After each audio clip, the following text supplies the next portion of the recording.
This week on the Copper Link we'll be talking about saves, and that means get prepared for a lot of House Greyjoy. This is the Copper Link. So when talking about saves, I guess we should start to talk about duplicates. You probably know, if you're familiar with 2nd edition, that you can place a second copy of a unique card as a duplicate that grants you the ability to save that card from leaving play, and also that this ability cannot be cancelled. That was not always the case, however.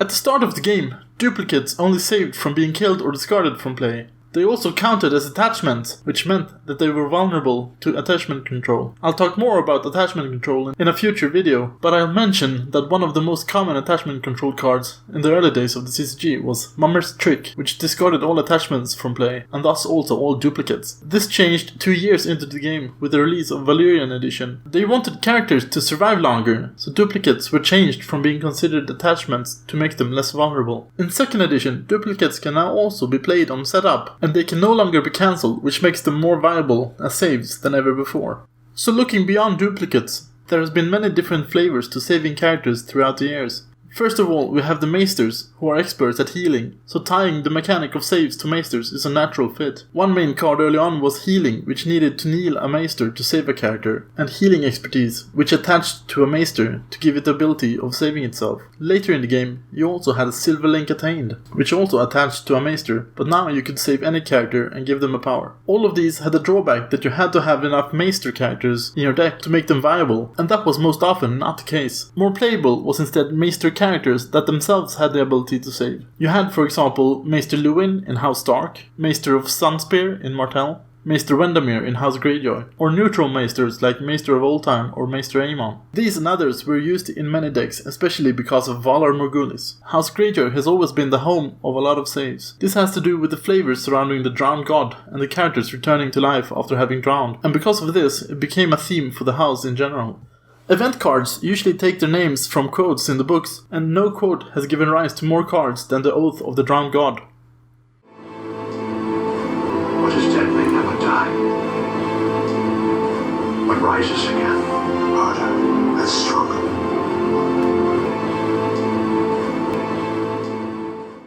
Take specific notice of Risen from the Sea, which is also in 2nd edition, and What is Dead Cannot Die, which saves a character, but it also gives +3 strength. This means that those two cards can save a character from burn, which is an effect that kills when a character reaches 0 strength. Other saves do not work against burn.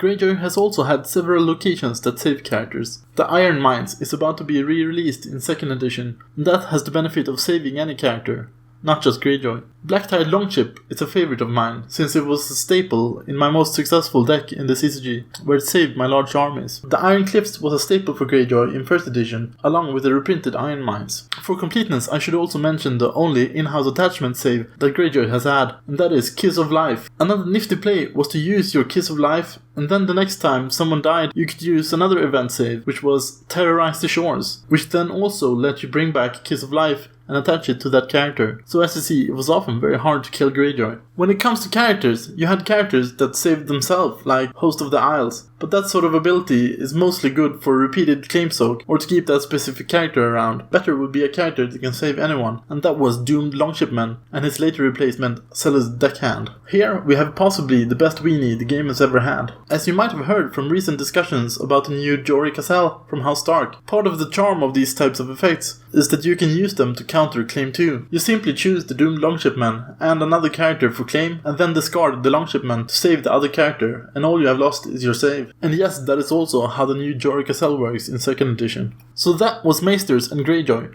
What about everyone else? Well, the other houses has not been completely stripped of saves, but there were few and far between. House Stark is the house after Greyjoy to have the most in-house saves. They mostly had attachments that gave some type of buff and that also discarded to save attached character. Some saves like Nymeria had the benefit of not discarding, however, so it gave a repeatable save. Arya Stark was another good save. She not only saved herself, but she also countered by killing another character with the same or lower strength. House Lannister had an attachment called Gilded Plate and a character called Guardian of the Red Keep. The Guardian was a little ironic since it came out at a time when it was common to play Sir Kevin Lannister to make all your lords immune to character abilities, so that meant they were also immune to the save. House Martell only had one in-house save during the CCG, which was the Maester of Sunspear I mentioned earlier. In 1st edition they did get a couple more Maesters that also had saves.